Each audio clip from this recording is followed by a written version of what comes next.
সে কি ইসলাম শেখার পরে সে কি দেওবন্দিয়াতের জন্য কাজ করবে, সে কি বেরলুবিয়াতের জন্য কাজ করবে, সে কি সালাফিজম বা আহলে হাদিসের জন্য কাজ করবে? এই কারণে তাকে ইসলাম শেখানো হয় না। আসসালামু আলাইকুম রহমতুল্লাহি ওয়া বারাকাতুহু। আলহামদুলিল্লাহ ওয়াহদা ওয়াসসালাতু ওয়াসসালামু আলা মান লা নাবিয়্যা বা'দা, আম্মা বা'দ। ফাআউযু বিল্লাহি মিনাশ শাইতানির রাজীম। বিসমিল্লাহির রহমানির রহিম। اقرأ باسم ربك الذي خلق خلق الإنسان من علق اقرأ وربك الأكرم الذي علم بالقلم। দেশ বিদেশ দূর দূরান্ত থেকে যে যেখান থেকে দেখছেন আপনাদের সকলকে মাহমুদুল হাসান আরিফ ইউটিউব চ্যানেলের পক্ষ থেকে স্বাগত জানাচ্ছি। আশা করছি আপনারা সকলেই বেশ ভালো আছেন। সম্মানিত দর্শকবৃন্দ, আজকে মুসলিম উম্মাহর কেন এই অবস্থা, বা কেন দিন দিন মুসলিম উম্মাহ অধপতিত থেকে অধপতিত হচ্ছে, কেন দিন দিন আমরা শুধুমাত্র সব জায়গায় মার খাচ্ছি, শুধুমাত্র সব জায়গায় লাঞ্ছিত হচ্ছি, শুধুমাত্র সব জায়গায় বঞ্চনার শিকার হচ্ছি।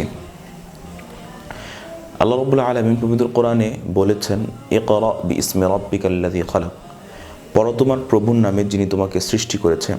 এটা আমাদের প্রত্যেকটা স্কুল কলেজের যে মনোগ্রাম আছে বা স্কুল কলেজের যে লোগো আছে সেখানে লেখা থাকে যে পড়ো তোমার প্রভুর নামে যিনি তোমাকে সৃষ্টি করেছে। আজকে আমাদের এই যে আমরা মায়ের খাচ্ছি বা আমরা কোনো ধরনের কোনো সলিউশন পাচ্ছি না, কোনো সমাধান পাচ্ছি না, বা দিন দিন আমাদের এই সমাজে বেকারত্বের হার বাড়ছে, দিন দিন আমাদের এই সমাজে শিক্ষিত বেকারের হার বাড়ছে, দিন দিন আমরা শুধুমাত্র আপনার বিভিন্ন ধরনের অন্যান্য যে জাতি আছে তাদের মাধ্যমে আমরা প্রভাবিত হচ্ছি। এটার একমাত্র কারণ হচ্ছে স্টাডি, পড়াশোনা না করা। এখন কথা হচ্ছে যে প্রচুর পরিমাণে ইনস্টিটিউশন আছে, প্রচুর পরিমাণে স্কুল কলেজ মাদ্রাসা আছে, তারপরেও বলা হচ্ছে যে পড়াশোনা হচ্ছে না বা পড়াশোনা না করার কারণে। সর্বপ্রথম আমাদের সাথে যে একটা মিথ্যা বা যে একটা ভুল আমাদের উপর চাপিয়ে দেওয়া হয়েছে সেটা হচ্ছে এই তথাকথিত একাডেমিক সিস্টেম। এটা নিয়ে খুব কম মানুষই কথা বলে, এই তথাকথিত একাডেমিক সিস্টেম। ধরুন একটা মানুষ সে অনার্স মাস্টার্স কমপ্লিট করলো, সেটাকে আমরা মনে করি যে he or she become a educated. আমি মেডিকেল, এরপর হচ্ছে বিভিন্ন চিকিৎসা বিজ্ঞান, এরপর হচ্ছে আইনশাস্ত্র, আইন বিজ্ঞান, এরপর হচ্ছে আপনার প্রকৌশল বিজ্ঞান, এগুলো নিয়ে কোনো কথা বলবো না। দে আর ওকে, তারা ঠিক আছে, 100% ঠিক আছে, কোনো সমস্যা নেই। কিন্তু থিওরিটিক্যাল যে এডুকেশন সিস্টেম আছে আমাদের, এই যে আমরা শুধুমাত্র থিওরি শিখছি, অমুক দেশে অমুক জিনিস হয়েছিল, অমুক দেশে অমুক জিনিস এত সালে হয়েছিল, এটা শেখার মাধ্যমে কি হচ্ছে? কিছুই হচ্ছে না।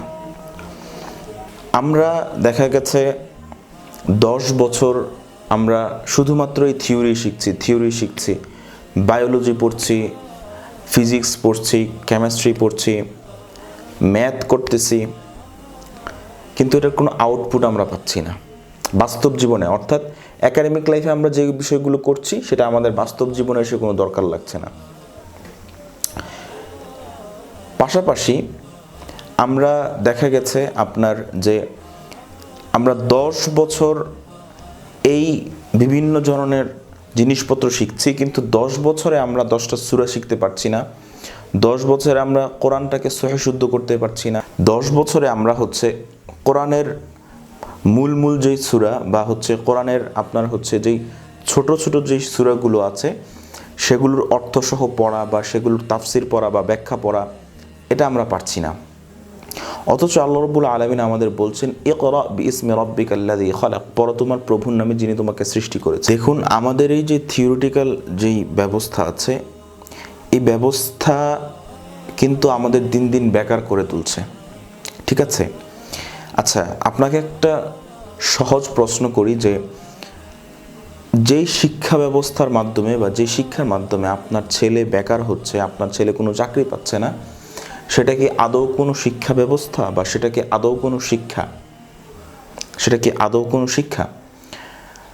দেখুন, এটা আমাদের জাতীয় শিক্ষা, এটা কিন্তু চারটিখানি কথা না, এটা আমাদের জাতীয় শিক্ষা, ন্যাশনাল কারিকুলাম। সেই কারিকুলামে পড়ার পরেও একটা মানুষ সে চাকরি পাচ্ছে না। একটা অনার্স মাস্টার্স কমপ্লিট করা মানুষ, তাকে একটা পিয়নের পোস্টে তাকে অ্যাপ্লাই করতে হচ্ছে, তারপরেও সেখানে সে ঘুষ দিয়ে ঢুকতে হচ্ছে। তো এটা কি আদৌ আমাদের জন্য চিন্তার বিষয় না?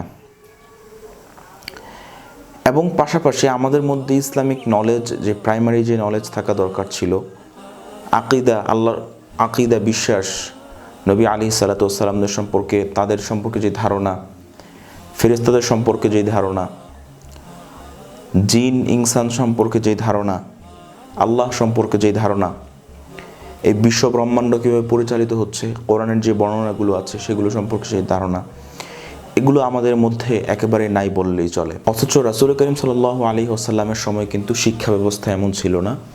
তখন যে শিক্ষা ছিল, দেখা গেছে সাহাবা ইকরাম রিদওয়ানুল্লাহি তাআলা আলাইহিম আজমাইন, তারা যে যে কাজ করতেন, যখন সময় পেতেন এসে রাসূল করিম সাল্লাল্লাহু আলাইহি ওয়াসাল্লামের কাছ থেকে শিক্ষা গ্রহণ করতেন। এখন অনেকে বলতে পারেন, এখন তো রাসূল নেই। রাসূল নেই তাতে কি হয়েছে? একদিক দিয়ে আমাদের যারা সম্মানিত যে শিক্ষকরা আছেন তারা আছেন, যারা সাধারণ শিক্ষায় শিক্ষিত তাদের কথা বলছি, অন্যদিকে যারা আলেম ওলামা আছেন তারা আছেন। বিষয়টা যদি এমন হতো যে দেখা গেছে একজন মানুষ তিনি রিক্সা চালায়, একজন মানুষ তিনি ব্যবসা করে, একজন মানুষ তিনি ডাক্তার, একজন মানুষ তিনি ইঞ্জিনিয়ার, বা একজন মানুষ সাধারণ মানুষ, মানে সাধারণ মানুষ বলতে আমি বোঝাচ্ছি যে সে আপনার কোনো শিক্ষায় শিক্ষিত না, সে ডাক্তারও না, ইঞ্জিনিয়ারও না, বা একটা সাধারণ মানুষ, একেবারেই সাধারণ মানুষ, তার 21 বছর বয়সে মঞ্চে এসে সে শিক্ষা গ্রহণ করবে। তখন সে যে কাজ করে সেই কাজের পাশাপাশি সে যেই বিষয় শিখতে চায় সেই বিষয়ে সেই শিক্ষকের কাছে চলে গেল যে আমি এই বিষয়টা পড়তে চাই, ঠিক আছে, বা আমি এই বিষয়টা শিখতে চাই। কোনো বিষয় শিখতে বা পড়তে হলে যে আমাকে একেবারে ইনস্টিটিউশনেই ভর্তি হতে হবে বা আমাকে একেবারেই একাডেমিক্যালি পড়তে হবে, এই বিষয়টাই কিন্তু আজকে মুসলিম উম্মাহকে কুড়ে কুড়ে খাচ্ছে। বিশেষ করে বাঙালি জাতিকে। আমরা মনে করি যে কোনো মানুষ যদি কোনো ইনস্টিটিউশনে না পড়ে বা কোনো আপনার প্রতিষ্ঠান থেকে প্রাতিষ্ঠানিক শিক্ষাটাইকে আমরা সর্বেসর্বা মনে করি, এটা হচ্ছে জাহালাত বা মূর্খতার সর্বোচ্চ শিখরে আমরা পৌঁছে গিয়েছি। অথচ there are thousands of way to educate ourselves. There are thousands of way to educate ourselves. হাজারের উপর মাধ্যম আছে যেভাবে কিনা আমরা আমাদের নিজেদেরকে শিক্ষিত করতে পারি। সবচেয়ে বড় মাধ্যম হচ্ছে সেলফ এডুকেশন, সবচেয়ে বড় মাধ্যম হচ্ছে হোম টিচিং, সবচেয়ে বড় মাধ্যম হচ্ছে হোম স্কুলিং। আজকে অল ওভার দ্য ওয়ার্ল্ড এই বিষয়গুলো অনেক পপুলার, অনেক ফেমাস। আজকে অল ওভার দ্য ওয়ার্ল্ড এই বিষয়গুলো, পুরো বিশ্বে এই বিষয়গুলো থেকে মানুষ ফায়দা লুটে নিচ্ছে। এই বিষয়গুলো থেকে মানুষ একেবারে আপনার এই বিষয়গুলো নিজের ব্যক্তিগত জীবনে চর্চার মাধ্যমে নিজেকে অনেক বেশি শিক্ষিত থেকে শিক্ষিততর করে তুলছে। কিন্তু আমরা সেই তথাকথিত যেই পুরনো সিস্টেম আছে, একাডেমিক সিস্টেম, এটার মধ্যেই আমরা সীমাবদ্ধ রয়ে গিয়েছি। দেখুন, মুসলিম উম্মাহ হচ্ছে একমাত্র উম্মাহ যাদের কিনা এত সুন্দর গাইডলাইন আছে, যাদের একটা কোরআন আছে।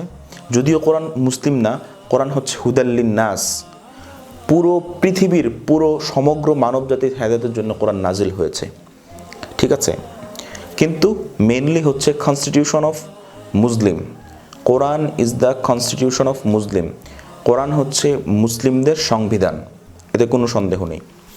কিন্তু পুরো পৃথিবীতে যত মানব এবং মানবী আছে সবাই চাইলে কোরআন থেকে সায়েন্স বলেন, কোরআন থেকে নসিহা বলেন, কোরআন থেকে আইন বলেন, কোরআন থেকে জাস্টিস বলেন, সব কিছু কিন্তু চাইলে কোরআন থেকে নিতে পারে। কোরআনের সেই উপাদান এবং সেই ম্যাটেরিয়ালগুলো দেয়া আছে।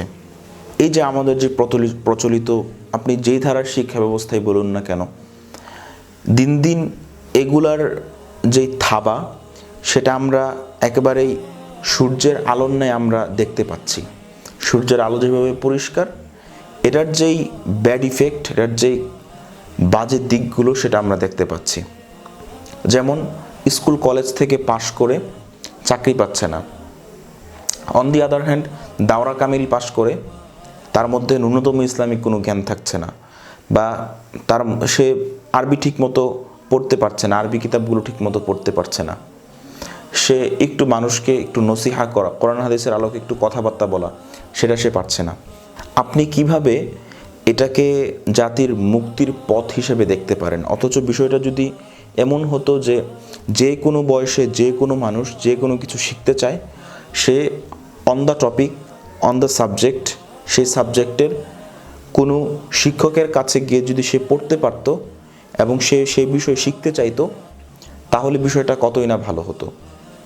এবং আরও দুঃখের বিষয় হচ্ছে, বিশেষ করে ইসলামী জগতে, যে এখন বলা হয় যে কওমি ঘরানা, আলিয়া ঘরানা, এই ঘরানা, দেওবন্দি, বেরলবি, আহলে হাদিস। আরে ভাই, ইসলাম কি এগুলো কোনো কিছু আছে নাকি? একজন মানুষ ইসলাম শিখতে চায়, তাকে ইসলাম শেখানো হয় না। কী কারণে? সে কোন আকীদায় বিশ্বাস করে, সে কোন মানহাজে বিশ্বাস করে, সে কোন মাসলাকে বিশ্বাস করে। এই কারণে সে কি ইসলাম শেখার পরে সে কি দেওবন্দিয়াতের জন্য কাজ করবে, সে কি বেরলবিয়াতের জন্য কাজ করবে, সে কি সালাফিজম বা আহলে হাদিসের জন্য কাজ করবে? এই কারণে তাকে ইসলাম শেখানো হয় না, এই কারণে তাকে কোরআন হাদিস শেখানো হয় না। ভালো, তো এই হচ্ছে আমাদের অবস্থা। ঠিক আছে, আপনাদের সামনে কথাগুলো রাখার চেষ্টা করলাম, জানি না কতটুকু রাখতে পেরেছি। দয়া করে কথাগুলো প্রচার করে দিবেন, শেয়ার করে মানুষকে জানিয়ে দিবেন। আর হচ্ছে ইনশাল্লাহ চ্যানেলটির সাথেই থাকবেন, ইনশাল্লাহ ভালো কিছু পাবেন সবসময়। আসসালামু আলাইকুম।